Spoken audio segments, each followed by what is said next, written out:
Storm warning for Rusk County in northwestern Wisconsin, Chippewa County until 10 p.m.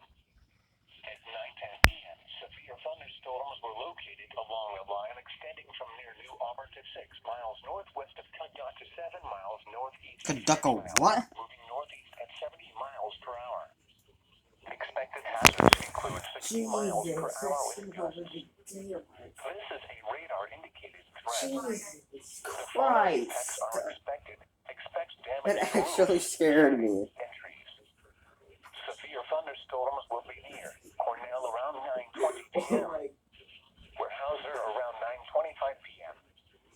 Bruce and Sheldon around 9:30 p.m.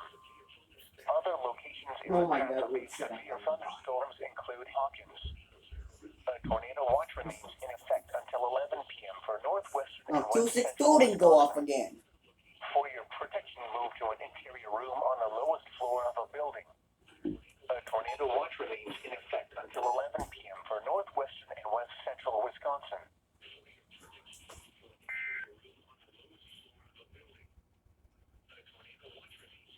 Jesus, God, don't scare me like that.